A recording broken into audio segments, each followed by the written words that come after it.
You're listening to Honey, We Made a Disney Podcast. Two friends since first grade, now dads reliving the Disney movies we grew up on with our own kids. I'm Eddie Ferguson.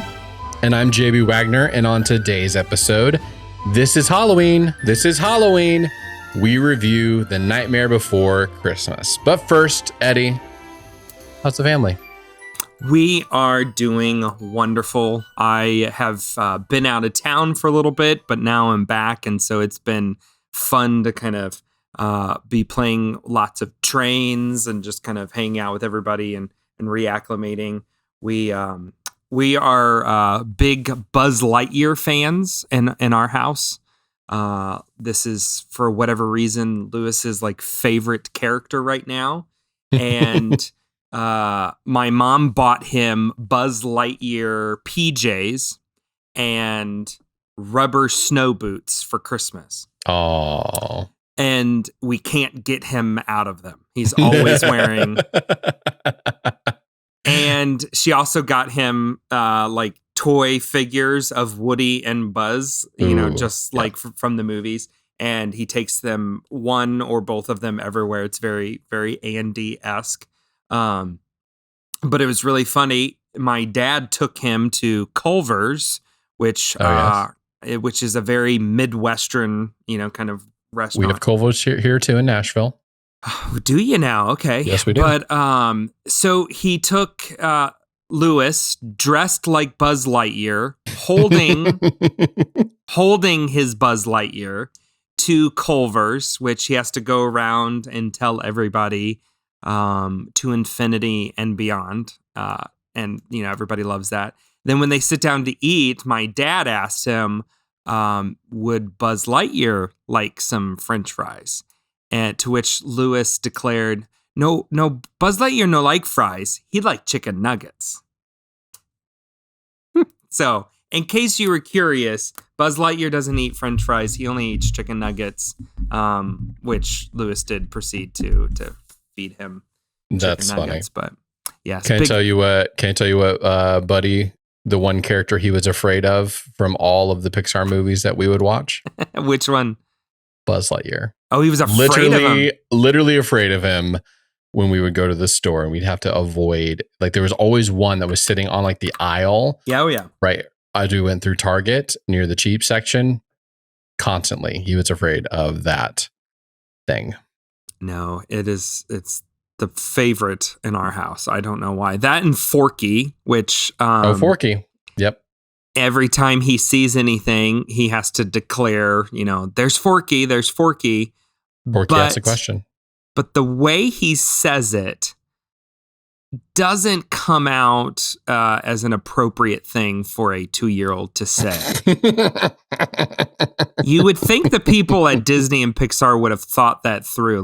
There's going to be 2 and 3-year-olds trying to say this, or maybe they did and they thought it was hilarious. But there's a few times where he yells it out, and we're like, "No, Forky, like the character from Toy Story 4." That's awesome. So Eddie, we've had some news happen since you've been out of town a little bit. We have had some new marvelous content drop for us. And of course, we were talking about WandaVision. Eddie, have you had a chance in all of your out and about? I have. We, I think in the past 2 days have watched all 3 episodes, which I mean, they're a little bit shorter, so it actually makes it quite a lot easier. And I'll say I grew up watching Nick at Night and TV Land.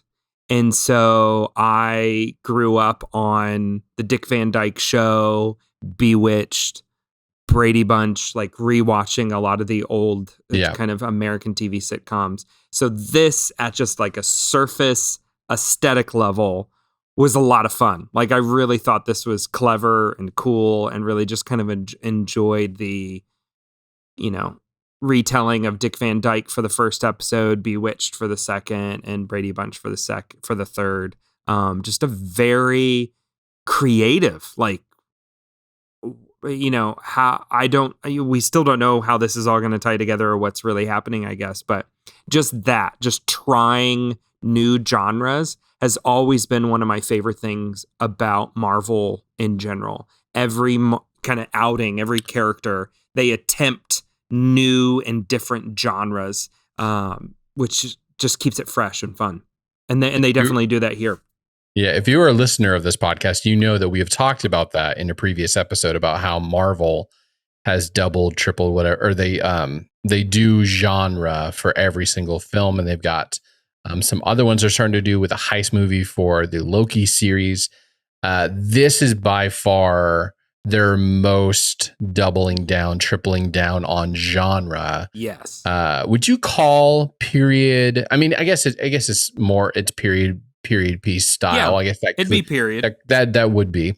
They definitely doubled and tripled down on this to the point where there's a definite move from the 60s or the 50s to the 60s to the 70s. Although I was not quite as aware that we were moving from the 50s and 60s. My wife had to come and say, hey, you know how she kept on talking about how she's wearing pants?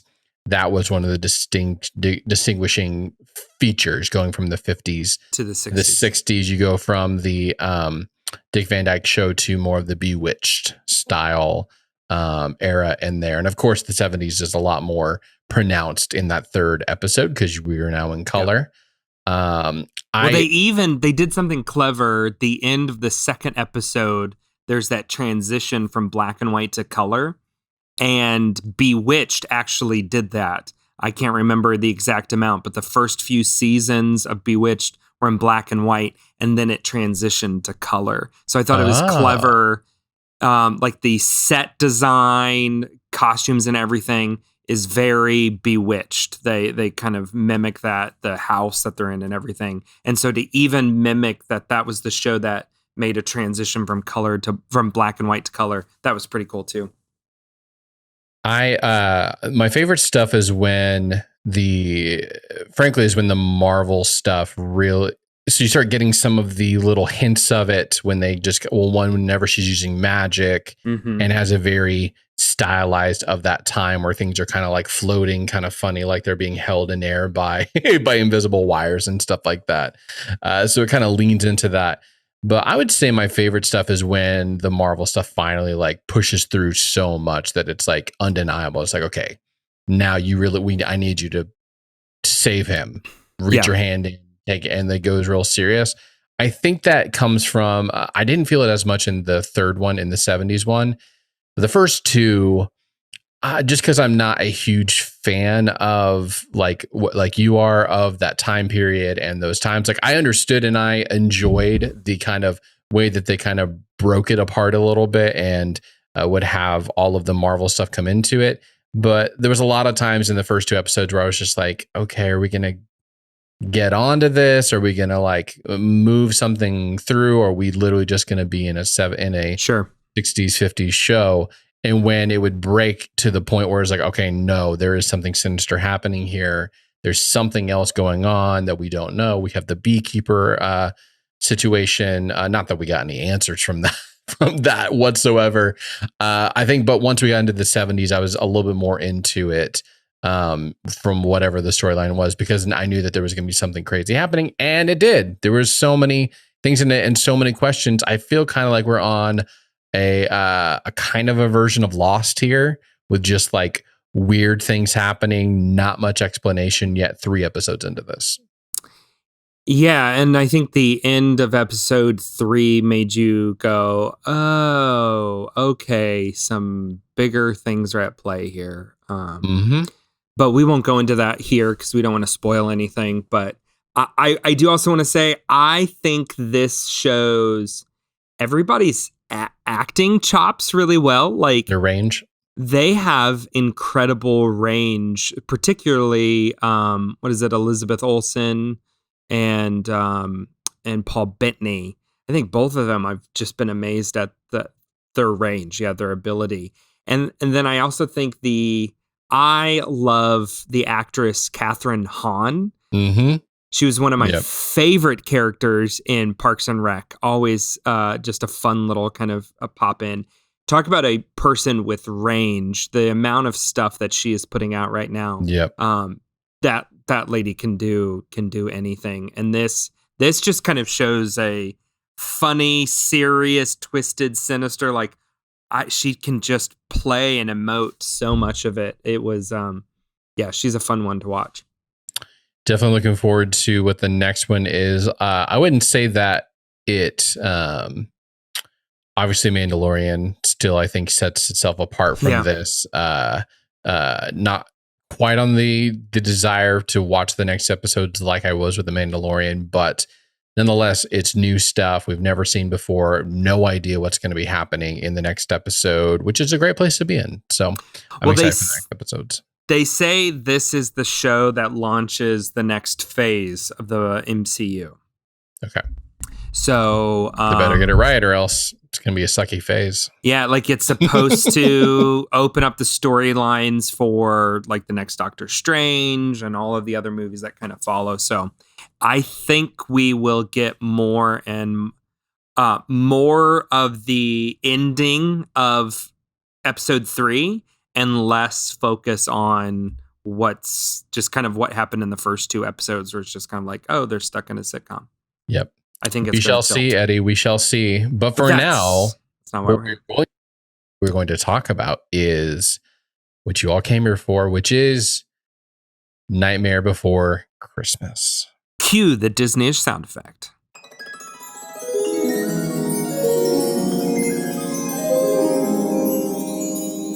IMDb, don't let us down. Here is the IMDb description for The Nightmare Before Christmas. Jack Skellington, King of Halloween Town, discovers Christmas Town, but his attempts to bring Christmas to his home causes confusion.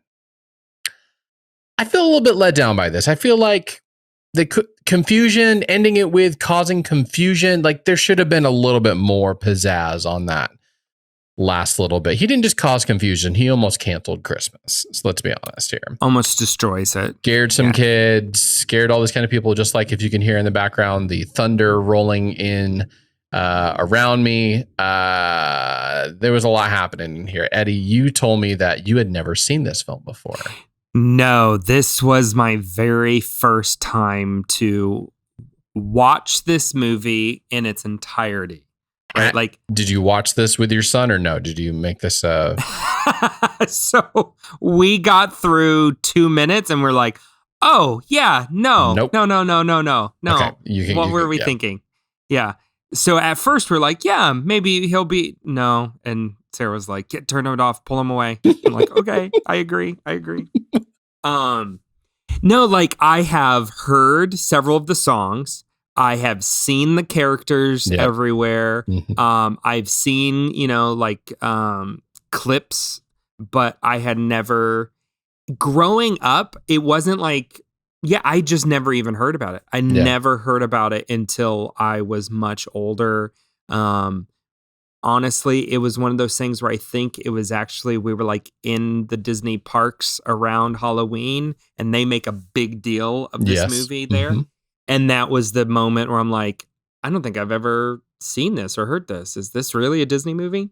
And so, it really, but I have no idea why it slipped past me. Like Hocus Pocus. Yep. That was a big part. We watched a lot of Hocus Pocus, but this, I don't know. So this was my very first viewing. And did you enjoy your first viewing or what were your thoughts on it? I was kind of teasing it out there. I thoroughly enjoyed it. Yes, I thought this was clever and fun. And I think the most enjoyable aspect of this for me was the originality and the creativity. Like every step of the way, I'm like, this is a beautiful movie. Like it's just the stop motion animation, the artistry in this. That's kind of like that more creative artistic side of me was just really engaged and kind of firing on all cylinders going, oh, wow, I love how they did that. Oh, that's really cool. I like the overall production design. The story is clever and cute. Yeah, Sarah probably said it really well though. She was like, "I really like that. It's probably not my new favorite movie. It's not like something I want to watch all the time, but I really enjoyed it." So I was like, "Yeah, that's pretty fair." And I can see why it has kind of again a cult classic following. I can also see why it's a highly marketable movie because it's got original characters, original things. So of course, this is why they're going to kind of roll it out and Halloween time in the parks and stuff like that. So, had you seen it? So I had seen portions of it before. I think it was last year, right after we got Disney Plus, and we got, it came around to Christmas time. I saw this on there and I was like, I don't know if I actually sit down and watched it all myself. So I think last year was my first time really watching it, all the way through. And so then I rewatched it again, recently as preparing for this episode. It wasn't the story that I thought it was going to be. There was what story? If you were to write the story, how would you have done it? No, I'm just saying that even watching it the second time, Jack kind of becomes, I mean, he is the cause of all the mayhem. He's not anywhere any sort of a hero character for this. He is like Sally basically is the hero of Sally's the story. The hero. Yeah. She's the secret hero of this story. And which is interesting because if you watch the Christmas Movies That Made Us on Netflix, a spin-off of the movies that made us, they do a couple Christmas films. They did Elf and then they did this film. And they talk about how she was a different whole character completely. She wasn't a big part. And when they brought the script back around to this writer to be the one to finish it off and to write it, because the original writer had basically done nothing as long as they had it. She was actually the girlfriend of Danny Elfman, which is how Danny got this film as well. She talks about how she was like, there's no female characters in this. And she took Sally and made her into the more prominent character that she became. But there's definitely a lot of moments in this where I'm just like frustrated with Jack. I'm just like, no, you're doing all of it so wrong. Why? Kind of a thing. And you're just like pulling up, please can Sally just like come to the rescue and like save this whole endeavor, where he has to have this big moment where I guess the moral of the story is like, be who you were made to be and don't be somebody else. Like it's kind of like stay in your lane. That's the unintended moral consequence of the story for a creative, for a creative, crazy creative endeavor. Any claim animation movie is. The moral of the story being stay in your lane. It's kind of funny. It's kind of like just be who you are. And I guess, or you could say it's don't try to be someone you're not. Right. But I don't, I think I could both on one hand really enjoy, the craftsmanship of all of this, knowing what it takes to do any sort of animation thing. Astounding. The fact that if you listen to Christmas Movies That Made Us, they talk about how one of Tim Burton's things that he said was, or maybe one of his cronies said, I don't remember who it was like, no right edges, no square edges. There's not a single thing that is on the right level playing. It's basically the anti, what's the filmmaker that everything is directly centered and linear? The Fantastic Mr. Fox, the director for that. It's the antithesis. Wes Anderson. This is the antithesis to Wes Anderson. I think I could both hold that in one hand and go, wow, this was incredible. The songs actually were pretty good in it. And then also be like, I just don't care about the characters in this, where I'm just like, yeah, it never landed in that great moment where like I care about the people and the craftsmanship and the creativity. It was messy. I never cared about the motives of Jack Skellington. No. Like, his I Want song was probably my least favorite of the songs in the whole film. I probably cared more about the mayor of Halloween Town than I did Jack. I loved the mayor. Like when Jack gets He was- blown out of the sky, he immediately goes into his car and starts mourning him through the streets. Through the streets. Well, and then when he gets so freaked out when he's at Jack's door and he's not answering, and you feel so bad for him. Well, I think I wrote this down. I'm only an elected official. I can't make decisions by myself. I love it. So pitiful. I remember a couple of years ago being at Disney World and seeing they sell like cups of him with a top that is his two faces. You know, you can take it off and everything. And I hadn't seen the movie. And so I look at it and I'm like, this thing's just awful. Like, who would buy this? And about halfway through the movie, I'm like, I want to buy that now. Now I get that. I love this character. I love the mayor. Yeah. But Jack just was never motivating for me. It was just like, okay, it's a clever concept, but I think one of the things that is hard is Santa Claus and the Easter Bunny. Those are recognizable characters for their holidays. I don't know I've ever heard of like the Pumpkin King for Halloween, or I don't think it is. I think it's a created character. Right. So I think you lose some of the instant pull of the character by it not being a recognizable Halloween, like leader of Halloween. Does that make sense? Maybe that's why Hocus Pocus works so well, because they're witches, and that's and it's just like instantaneous. Like I connect. I see this. I love the design of Jack, but I'm not connected with him as a character because I've never heard of a Pumpkin King before. Oh, he's the king of this town, but there's also a mayor. Like there's just this little bit of conflict there where I'm like, maybe I'm overanalyzing this. Yes, I most certainly am, but I didn't care about him as much. I'm a 30-something-year-old man. The Boogie Woogie Man legit scared me. Legit creeped me out. Everything to do with him, especially when his cover gets pulled off and there's all the bugs. It's just so unnerving. I couldn't agree more. The bugs especially. But I have to tell you, I wanted more. I wanted to see more of Boogie Woogie. More Boogie Woogie Man.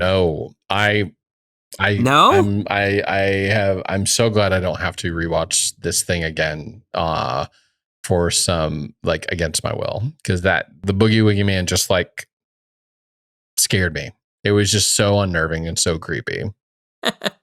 I found it, yes, scary, but at the same time, it was such a fun character to me.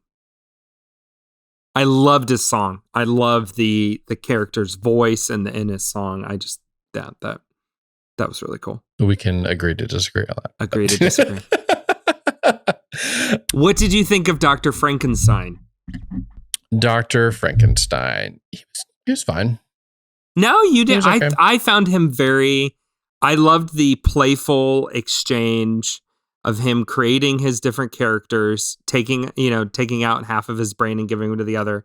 But I think my favorite is the just openness of Sally just trying to poison him all the time, trying to kill him all the time. Everything. It's like and then he never dies. He just like doesn't die from nightshade, doesn't die from all the other things and arsenic or whatever. And he just comes, I'll get you back, Sally.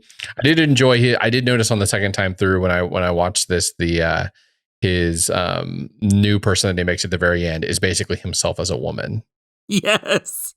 Pushing his wheelchair. I couldn't remember which side of the brain he gave to his other person. So I was trying to play off that was at the left side, right, the intelligent, with he gave his bride the right side of the brain, the more creative side. I couldn't really pick that up. Yes. Are we ready to talk about my wife's thoughts about this film and why I might be a little tainted before even watching this film? I had a feeling she would have some immediate dislike for it. So, like we had kind of mentioned a little bit before, Disney likes to use a lot of the Nightmare Before Christmas imagery, characters, etc. in their in what they're doing for around Halloween and into Christmas, all the way through Christmas into the new year. They probably start working on it somewhere in September, I would say, and they just basically shut down part of the park, at least in Disneyland, the Haunted Mansion especially, to retrofit it all with the Nightmare Before Christmas stuff. So I would say probably if like September, October, November, December, there's probably a quarter of the year where the parks are kind of decorated for the Nightmare Before Christmas, and especially the Haunted Mansion ride is completely redone with Jack Skellington all throughout, with Zero, with all the characters inside of that ride. And this is why my wife hates this movie, even beyond like the movie itself, because the Haunted Mansion ride is sacred to her, and it is it is her favorite ride in the world. Yes. And the fact that once a year for 3 or 4 months, she did not get to enjoy that ride as it was meant to be. It had all this other stuff thrown on, and it's like neon style, glow in the dark kind of stuff that they put on it. No matter how cool it looks, it infuriates her. And so she comes in with a bias, and she did her best to transfer that bias to me when we got married. Like, this is just going to be a thing. We don't like this no matter what, kind of a thing. And I think last year when it came out, I was like, hey, have you ever actually watched It? She was like, no. I don't remember if I have, but still we don't. Like, so we ended up watching it together last year. So right before I came on to do this, I knew that's kind of where her bent was, that she had a vendetta against this film. And so I just asked her, hey, would you like to offer hey, baby, would you like to offer any words of like some thoughts about this film? I had my sneaking suspicions that this may be true, because I mean, her love of Haunted Mansion is well established, and I've known that they come in every year and change this. So I am quite anxious to know her just full on thoughts here. I was like, baby, what do you have any thoughts about Nightmare Before Christmas that I can share on the show? She said, you mean other than it's freaking scary and I don't know why Disney did it? And then she followed that up with, actually, show me any claymation movie that's not scary. James and the Giant Peach, Coraline. I threw out there, what about Rudolph the Red-Nosed Reindeer? She was like, okay, that's fine. Yes. So she said, with Disneyland, she's like, I avoid Disneyland until Haunted Mansion is back to normal. In fact, she once talked her aunt who lived in another state. They would come in yearly to California to come do things. They always want to go to Disneyland. She said she once talked her aunt to change her entire vacation so that they would have to switch. They would have to wait till mid-January. Yeah. After they've switched it back to the normal side. She literally got her to change the dates just because of what they do to the Haunted Mansion ride. She's like, if I'm going to go all the way to Disneyland, I want it to be when it's nice, not when it's in that weird spot. So that is her very even and balanced take.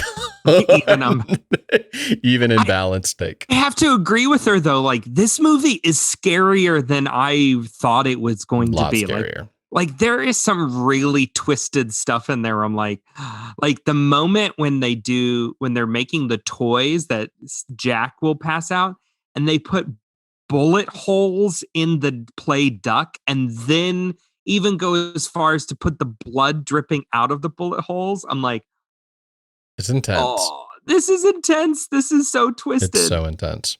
Yeah, and I think that's kind of the part where I'm like, yeah, I don't know if I would sit down and want to watch this every year. Yeah.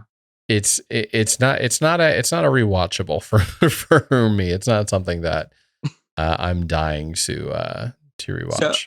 So we're more the Disney World folks, and so they now do at Mickey's Not So Scary Halloween, like Jack Skellington hosts the fireworks show. Okay. And and so that is cool because they do this massive, like 10-foot puppet of Jack. And so Ooh, that's not as invasive. They don't take over something yeah. like the Haunted Mansion or things like They that. don't rip out the soul of the best thing on the Yes. park. Yes, Pun yes. intended.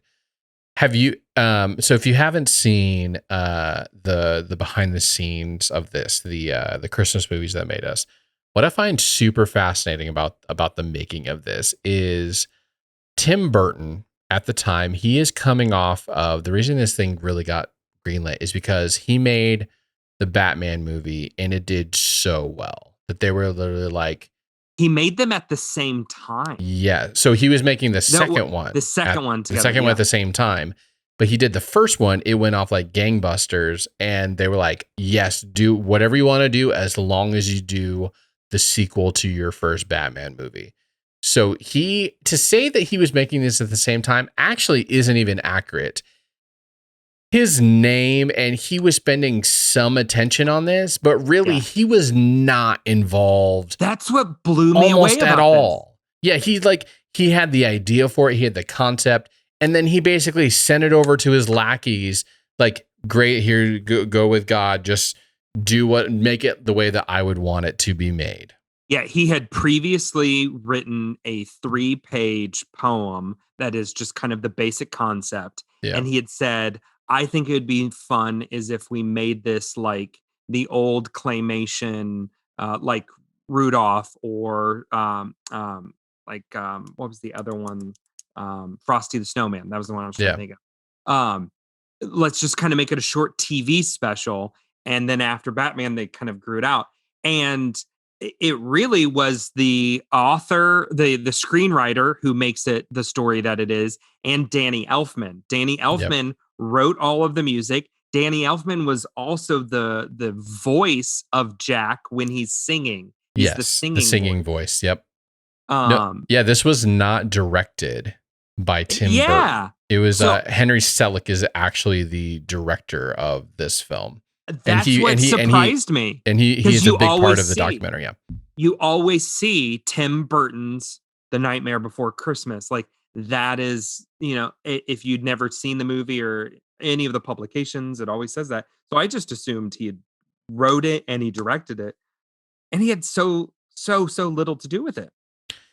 Yeah, it was really kind of astounding to me how much of this film, or the majority of it, is not. I mean, it comes kind of. I guess it comes from his brain, Sure. but it's people doing stuff as if they were Tim Burton, Right. and it's so. And I think that also it's still it's not then that it becomes the icon that it does, being a kind of a couple Kevin Bacon levels away from the actual creator. It's interesting to me, and that's why I would say go check out the Christmas movies that made us on Netflix, because it's so fascinating to watch all the behind the scenes. And Danny Elfman was wanted to do the voice of Jack Skellington, and they basically said, "You can sing.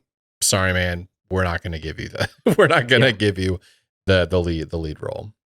So would this movie have been better or worse if Tim Burton had been more involved? That is a very good question.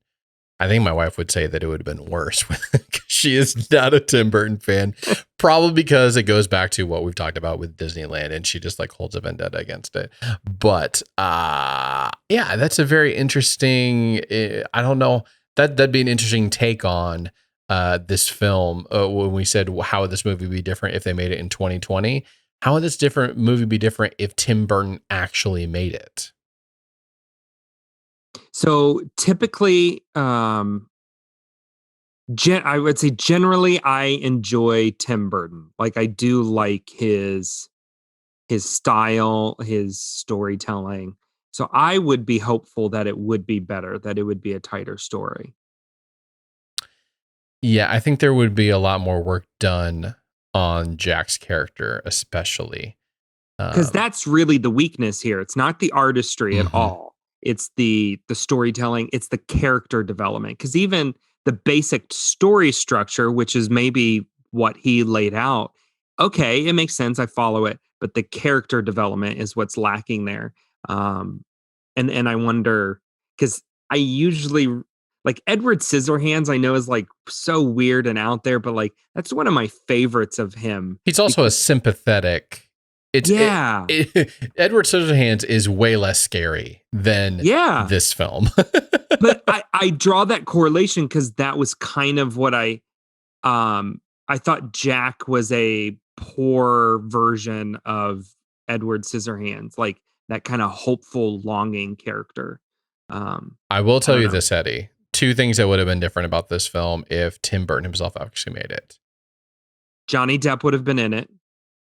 Helen Bonham Carter would have been in it. Helena Bonham Carter, both of them would have been in this film at some degree. Just, I know that I don't think he works with Johnny Depp till Ed Wood or something like that. And then that's where their relationship really gets, or no, I guess Edward Scissorhands. Wait a minute, which one came first? Oh no, you're right. No, it was Edward Scissorhands first, and then Ed Wood. So yeah, he would have, yes, Johnny Depp would have been in this film, and then Helena Bonham Carter would have been in this as well. And while we're talking about these, the Danny Elfman's score for Edward Scissorhands is his best score, arguably one of my favorite film scores of all time. It is hauntingly beautiful. Hauntingly beautiful. You have heard. If you've not listened to it, listen to it. Apple Music, Spotify, whatever, however you listen to music. It is, it's gorgeous music. Eddie, I can't remember off the top of my head. Is Danny Elfman still alive? Yes. Okay. There's another big composer that did die in the past 10 years, right? In the past 10 years. In the past 30 years, there was somebody who died.